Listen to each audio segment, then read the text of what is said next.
नमस्कार, मैं हूं संजय शर्मा। आप देख रहे हैं 4PM न्यूज नेटवर्क। कभी कभी एक खबर सिर्फ खबर नहीं होती, वो एक ऐसा दरवाजा होती है जिसके पीछे सत्ता, पैसा, राजनीति और वैश्विक प्रभाव का पूरा खेल छुपा होता है। आज हम ऐसी ही एक कहानी की बात करने जा रहे हैं। एक तरफ भारत का सबसे बड़ा कॉर्पोरेट समूह और दूसरी तरफ अमेरिका का सबसे प्रभावशाली राजनीतिक परिवार। बीच में अरबों डॉलर के निवेश और फिर ऐसे फैसले जिनसे दुनिया भर में सवाल उठने लगे। आपको याद होगा, कुछ समय पहले एक हवा में बात चली थी, क्या मुकेश अंबानी कुछ सांसदों से संपर्क में है? और उसके बाद अंबानी की सियासत पे कई ग्रहण लगने शुरू हुए। ये लगा कि ट्रंप से डील करने लगे हैं अंबानी, विश्व गुरु के थोड़े पर कतरने में लगे हैं अंबानी। और लोग तो यहां तक कहते हैं, पुष्टि नहीं है इस खबर को, कि धनखड़ की विदाई का कारण भी ये था कि धनखड़ ने कहा था कि जो सत्ता परिवर्तन की बात चल रही है, केजरीवाल एंड पार्टी से संपर्क की बात चल रही है, उसके पीछे अंबानी। अब पता नहीं इन खबरों में सच्चाई है या नहीं, लेकिन राजनीतिक गलियारों में यह चर्चा जरूर चल थी कि ट्रंप और अंबानी के बीच कुछ खेल पक रहा है। सवाल ये नहीं है कि कोई बहुत बड़ा निवेश इन दोनों के बीच ट्रंप और अंबानी के बीच हुआ या नहीं हुआ। सवाल ये है कि क्या दुनिया में आर्थिक शक्ति और राजनीतिक शक्ति एक दूसरे के इतने करीब आ चुकी है कि दोनों को अलग अलग पहचानना मुश्किल होता है, मुश्किल हो गया है। ये कहानी शुरू होती है गुजरात के जामनगर, नवंबर 2025। एक तरफ आनंद अंबानी और दूसरी तरफ डोनाल्ड ट्रंप जूनियर। तस्वीरें सामने आती हैं, मुलाकातें होती हैं, सांस्कृतिक कार्यक्रम होते हैं, दोनों परिवार की नजदीकियों की चर्चा होती है। पहली नजर में यह सामान्य लगता है, आखिर दुनिया के बड़े उद्योगपति और बड़े राजनीतिक परिवार अक्सर मिलते जुलते रहते हैं। लेकिन कुछ महीनों बाद ऐसी घटनाएं होती हैं जिन्होंने इस मुलाकातों को नए नजरिए से देखने पर मजबूर कर दिया। अमेरिका की एक बहुत ही नामी गिरामी संस्था है, बड़ी सम्मानित संस्था है, ProPublica। इसकी रिपोर्ट के अनुसार टेक्सास की एक कंपनी अमेरिका फर्स्ट रिफिलिंग को रिलायंस से लगभग $100 मिलियन का निवेश मिला, यानी करीब 830 करोड़ रुपया। ये कोई छोटी रकम नहीं है। ये इतना बड़ा निवेश है कि उसके पीछे की रणनीति और उद्देश्य पर सवाल उठना स्वाभाविक है। लेकिन असली बहस तब शुरू हुई जब रिपोर्ट में दावा सामने आया कि डोनाल्ड ट्रंप जूनियर का इस कंपनी से संबंध था। यहीं से कहानी केवल व्यापार की नहीं रही, यहीं से कहानी राजनीति तक पहुंच गई और फिर लोगों ने सवाल पूछने शुरू कर दिए कि क्या यह सिर्फ एक कारोबारी निवेश था, क्या यह एक सामान्य व्यवसायिक निर्णय था, या फिर इसके पीछे कुछ और भी था।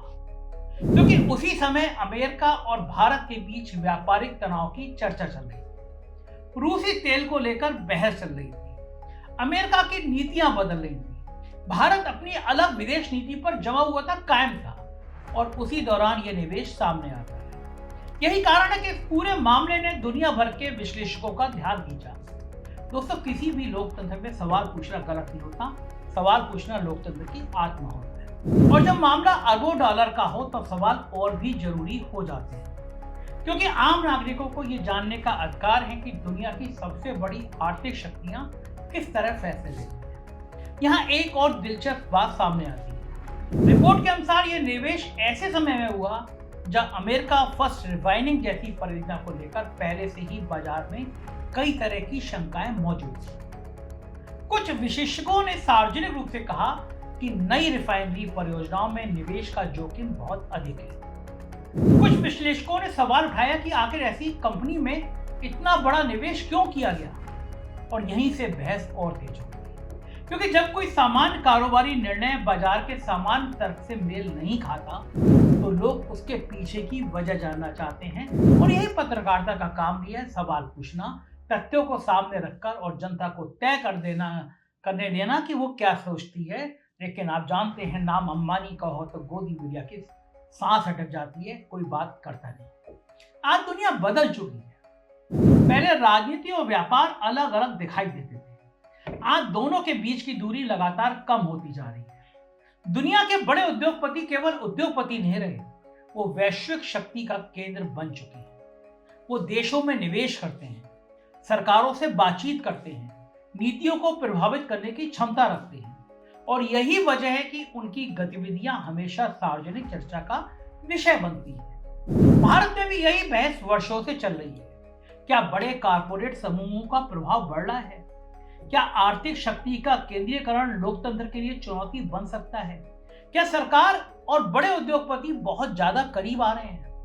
इन सवालों का जवाब हर व्यक्ति अलग अलग दे सकता है, लेकिन इन सवालों को उठाना जरूरी है, क्योंकि लोकतंत्र में कोई भी व्यक्ति इतना बड़ा नहीं होना चाहिए कि उससे सवाल ना पूछे जा सके, और कोई भी संस्था इतनी शक्तिशाली नहीं होनी चाहिए कि उसकी जवाबदेही समाप्त हो जाए।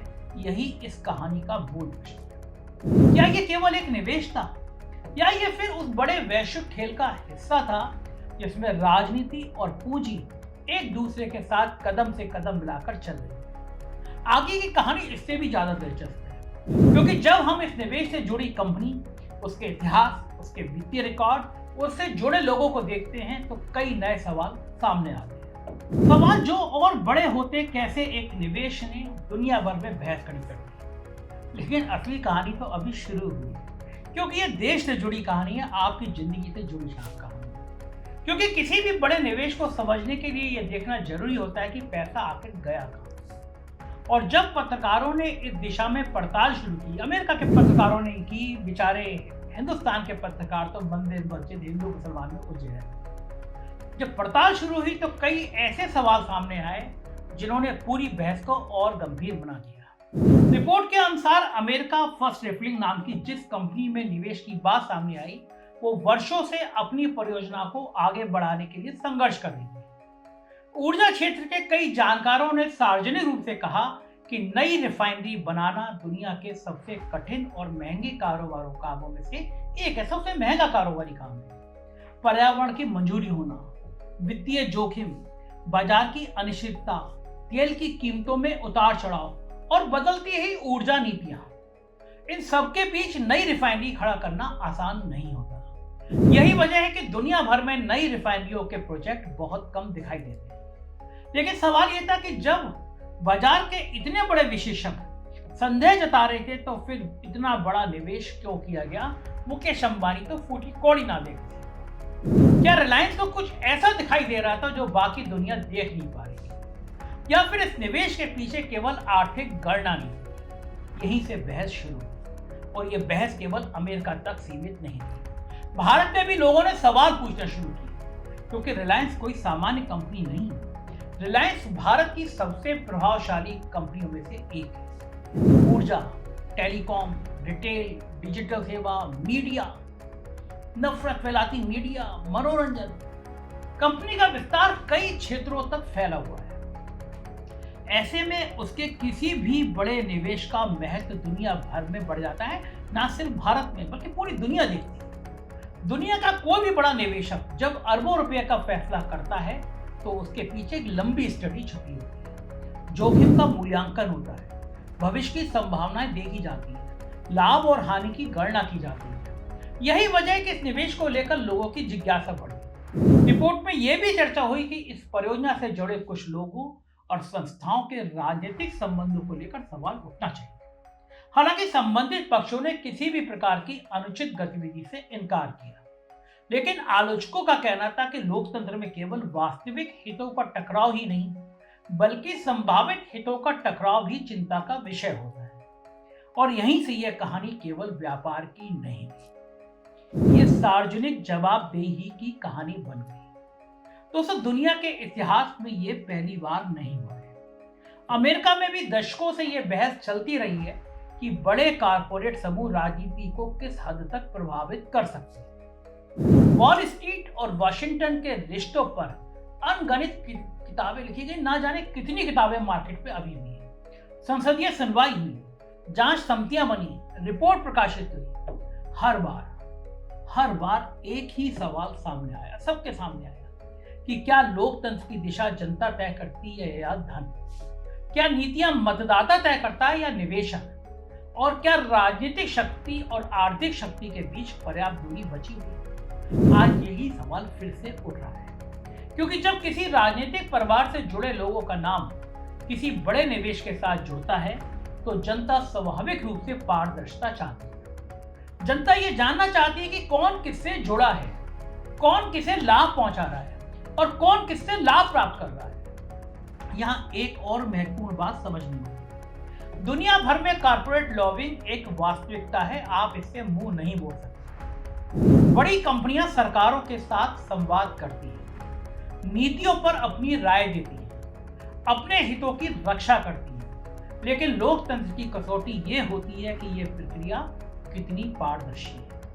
क्या आम नागरिकों को पता है, किसी भी आम नागरिक को पता है कि फैसले कैसे और किसके लिए लिए जा रहे हैं? क्या जानकारी सार्वजनिक है? क्या हितों के टकराव से बचने के पर्याप्त प्रबंध है, मैनेजमेंट है? यही वो प्रश्न है जो इस पूरे मामले के केंद्र में है। और यही कारण है, यह कहानी केवल एक कंपनी की कहानी नहीं है, ये आधुनिक पूंजीवाद की कहानी है। एक ऐसे दौर की कहानी जहां कुछ कंपनियां इतनी बड़ी हो चुकी हैं कि उनका प्रभाव कई देशों तक फैल गया है, अमेरिका तक फैल गया है। जहां निवेश केवल निवेश नहीं रह गया, वो भू राजनीति का एक हिस्सा बन गया, वो कूटनीति का भी एक हिस्सा बन गया है, लगातार बन रहा है, वो सत्ता की भाषा का हिस्सा बन गया। और जब पैसा और राजनीति एक ही मेज पर बैठे रहते हैं तो पत्रकारिता का काम और महत्वपूर्ण हो जाता है। क्योंकि पत्रकारिता का काम किसी को दोषी ठहराना नहीं है, मैं भी नहीं ठहरा रहा। पत्रकारिता का काम सवाल पूछना है, तथ्यों को सामने रखना है, वही मैं कर रहा हूं, और जनता को सच जानने का अवसर देना है। यही वजह है कि यह मामला इतना महत्वपूर्ण है, क्योंकि यह केवल अमेरिका की कहानी नहीं है, यह भारत की भी कहानी है, भारत की राजनीति से जुड़ी कहानी है, विश्व गुरु की सत्ता से जुड़ी कहानी है। क्या विश्व गुरु की सत्ता हिलाने की कहानी भी बन गई थी, बनने जा रही थी, बन सकती थी? ये दुनिया भर के लोकतंत्रों की कहानी है, और यह सवाल की कहानी है जिसका जवाब आने वाले वर्षों में शायद और भी महत्वपूर्ण हो जाएगा। क्या लोकतंत्र में धन की शक्ति लगातार बढ़ रही है? और अगर बढ़ रही है तो उसका संतुलन कौन कैसे होगा?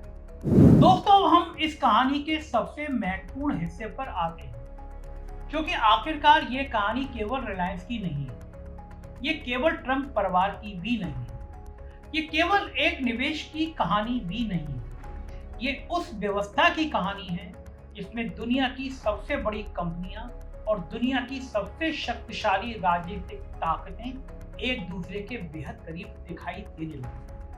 और यहीं से लोकतंत्र के सामने सबसे बड़ा सवाल खड़ा होता है, आखिर लोकतंत्र किसके लिए है? जनता के लिए, मेरे आपके लिए, या उन लोगों के लिए जिनके पास अरबों खरबों रुपए की पूंजी है, बेशुमार दौलत?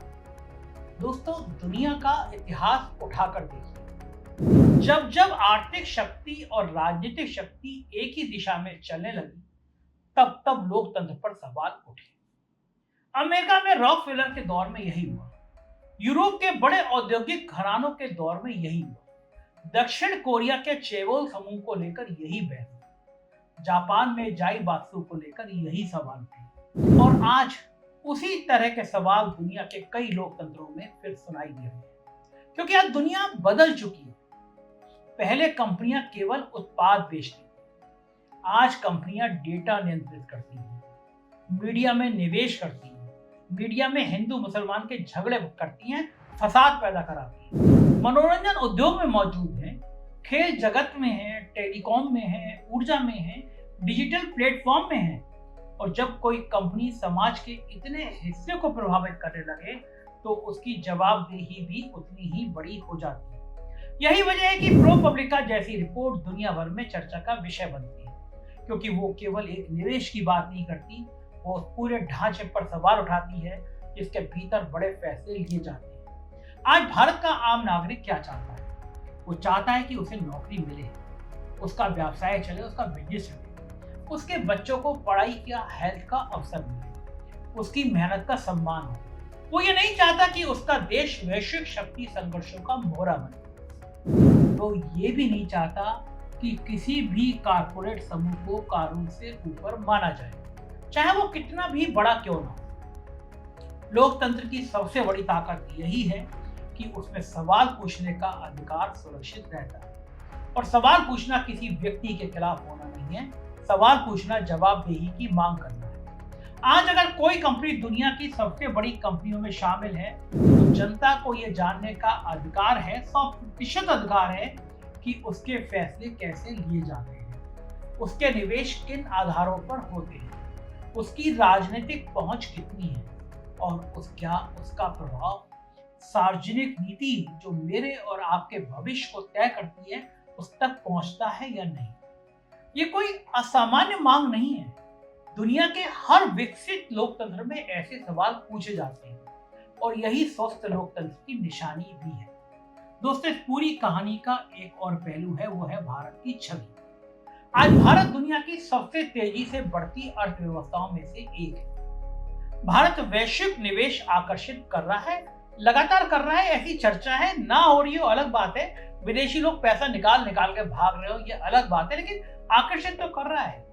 भारत कहता है कि हम बहुत महत्वपूर्ण शक्ति के रूप में हैं। ऐसे समय में यदि किसी भारतीय कंपनी, रिलायंस जैसी कंपनी के निवेश अंतरराष्ट्रीय विवाद का विषय बनते हैं तो प्रभाव केवल उस कंपनी तक सीमित नहीं रहता, उसका प्रभाव भारत की छवि पर भी पड़ता है। यही कारण है कि पारदर्शिता महत्वपूर्ण है। जितनी अधिक पारदर्शिता होगी उतना अधिक विश्वास होगा और जितना अधिक विश्वास होगा उतनी ही मजबूत लोकतांत्रिक व्यवस्था होगी। आज दुनिया में सबसे बड़ी लड़ाई विचारधाराओं की नहीं है, सबसे बड़ी लड़ाई विश्वास की है। क्या जनता अपनी संस्थाओं पर भरोसा करती है? क्या जनता अपनी सरकार पर भरोसा करती है? क्या जनता बड़े कारपोरेट समूह पर भरोसा करती है? क्या जनता को लगता है कि नियम इस देश में सबके लिए समान है? अगर इन सारे सवालों का जवाब सकारात्मक है तो लोकतंत्र मजबूत है, और अगर इन सवालों का जवाब नकारात्मक होने लगे तो लोकतंत्र के सामने चुनौती खड़ी हो जाती है। भारत के इन सारे सवालों का जवाब नकारात्मक होने लगे। यही वजह है कि इस पूरे मामले को केवल एक खबर समझना भूल होगी। ये एक बड़ा संकेत है, एक संकेत की दुनिया में राजनीति और पूंजी के रिश्ते बदल रहे हैं, एक संकेत की वैश्विक कंपनियां पहले से कहीं अधिक प्रभावशाली हो चुकी हैं, एक संकेत की लोकतंत्रों को पहले से कहीं अधिक पारदर्शी और जवाबदेह बनाने की सख्त जरूरत है, बहुत ज्यादा जरूरत है। और एक बड़ा संकेत कि पत्रकारिता की भूमिका आज भी उतनी ही महत्वपूर्ण है जितनी पहले थी, क्योंकि जब सत्ता और संपत्ति दोनों शक्तिशाली हो जाएं तो सवाल पूछने वाला कोई तो होना चाहिए। यही पत्रकारिता का काम है, यही लोकतंत्र की आत्मा है, और यही कारण है कि ऐसी रिपोर्ट महत्व रखती है, आप चाहे उनसे सहमत हो या असहमत। क्योंकि लोकतंत्र में बहस का अधिकार सबसे बड़ा अधिकार होता है। अंत में फैसला आपका है। आप क्या सोचते हैं? क्या यह केवल एक सामान्य निवेश था? क्या यह केवल एक कारोबारी निर्णय था दो बड़े लोगों के बीच, एक पॉलिटिकल आदमी और एक बिजनेसमैन? क्या यह केवल वैश्विक व्यापार की एक और कहानी थी, या ये फिर उस बदलती दुनिया का संकेत है जहां राजनीति और पूंजी के बीच की दूरी लगातार कम होती जा रही है? इस सवाल का जवाब आपको देना है, लेकिन एक बात निश्चित है, लोकतंत्र तभी मजबूत रहेगा जब जनता सवाल पूछती रहेगी, जब पत्रकार पड़ताल करते रहेंगे, जब जानकारी सामने आती रहेगी, जब संस्थाएं स्वतंत्र रहेंगी, और जब कोई भी व्यक्ति, कोई भी कंपनी और कोई भी शक्ति जवाबदेही से ऊपर नहीं होगी।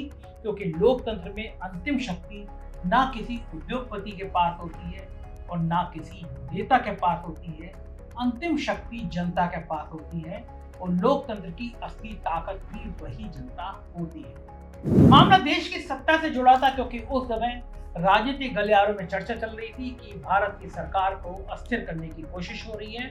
180 सांसदों से संपर्क किया जा रहा है। नाम मुकेश अंबानी का भी आया कि वो बहुत सांसदों के संपर्क में हैं। पुष्टि नहीं हो पाई, इसलिए इसको खबर की तरह ना लिया जाए, एक राजनीतिक गलियारों की चर्चा की तरह लिया जाए, वरना मुकेश अंबानी जी ना जाने कहां से मुझ पर मुकदमा कर देंगे। बड़े लोग हैं, बड़ी ताकत है, लेकिन मेरी भी जिद है कि मैं सच लाता रहूं, सामने लाता रहूं। मैं जानता हूं ये खबर आपको कहीं दिखाई नहीं देगी, दिखाई देनी भी नहीं चाहिए। मामला मुकेश अंबानी से जुड़ा है, साहब के दोस्त से जुड़ा है। आप क्या सोचते हैं? कमेंट करके जरूर बताइएगा। शुक्रिया, थैंक यू।